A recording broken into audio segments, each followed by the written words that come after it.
ஜெஃப்னாவின் பிரதான செய்திகள். முதலில் தலைப்புச் செய்திகள். வழக்கிலிருந்து விடுதலையானார் கிருணிகா பிரேமச்சந்திர. யாழில் இளம் தாய் திடீர் மரணம், துயரத்தில் குடும்பம். எல்டிடி புகைப்பட விவகாரம், கைதான நபருக்கு பிணை. ராஜபக்சர்கள் கால குற்றச்செயல்கள் அடங்கிய பல கோப்புகள் திடீர் மாயம். கனடாவில் பனிப்பொழிவு குறித்து எச்சரிக்கை. முன்னாள் பாராளுமன்ற உறுப்பினர் கிருணிகா பிரேமச்சந்திர நீதிமன்றத்தை அவமதித்ததாக குற்றம் சுமத்தி அவருக்கு எதிராக தாக்கல் செய்யப்பட்ட மனு மீதான விசாரணையை நிறைவு செய்த மேன்முறையீட்டு நீதிமன்றம் அந்த குற்றச்சாட்டுகளில் இருந்து அவரை விடுவிக்க உத்தரவிட்டது. கல்கிசை நீதவான் நீதிமன்றத்தினால் வழங்கப்பட்ட உத்தரவு தொடர்பில் ஊடகவியலாளர் மாநாட்டில் வெளியிட்ட அறிக்கையை மீளப் பெறுவதாகவும் எதிர்காலத்தில் அவ்வாறான கருத்துக்களை வெளியிடப் போவதில்லை எனவும் கிருணிகா தனது சட்டத்தரணியூடாக அறிவித்ததை அடுத்து இந்த உத்தரவு பிறப்பிக்கப்பட்டுள்ளது. திடீர் சுகையினம் காரணமாக 2 பிள்ளைகளின் இளம் தாய் திடீரென உயிரிழந்த சம்பவம் துயரத்தை ஏற்படுத்தியுள்ளது. அரியாலை பகுதியில் திருமணம் செய்து 5 மற்றும் 3 வயது பிள்ளைகளின் தாய் ஒருவரே சுகையினம் காரணமாக யாழ் போதனா வைத்தியசாலையில் சிகிச்சை பெற்று வந்த நிலையில் நேற்று மாலை சிகிச்சை பலனின்றி பரிதாபமாக உயிரிழந்துள்ளார். சம்பவத்தில் 38 வயதான இளம் தாயே உயிரிழந்துள்ளார்.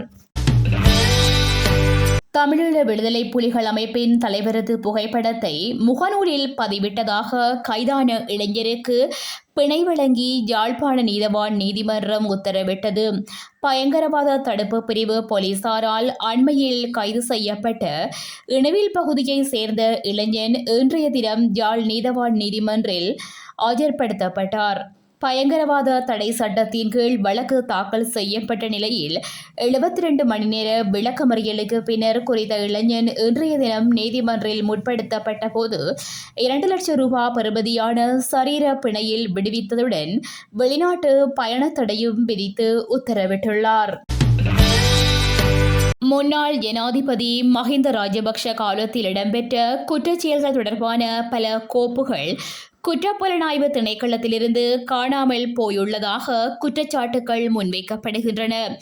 ஊடகவியலாளர் பொத்தல ஜெயந்த கடத்தப்பட்டமை மற்றும் அவரது மனிதாபிமானமற்ற சித்திரவதை மற்றும் பலத்த காயங்கள் தொடர்பான விசாரணை தொடர்பான பல முக்கிய ஆவணங்கள் காணாமல் போயுள்ளதாக அவர் தெரிவித்துள்ளார்.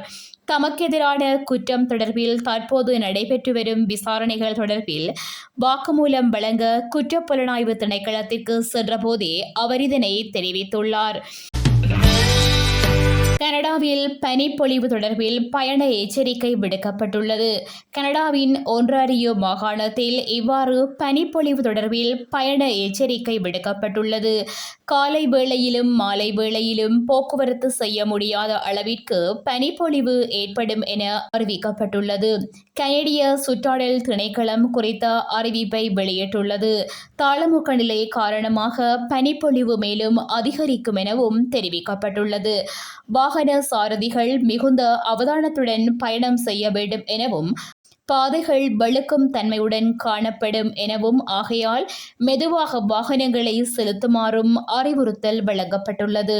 இத்துடன் செய்திகள் நிறைவடைகின்றன. மேலதிக செய்திகளை www.todayjefna.com என்ற இணையதளத்தில் பார்வையிடலாம்.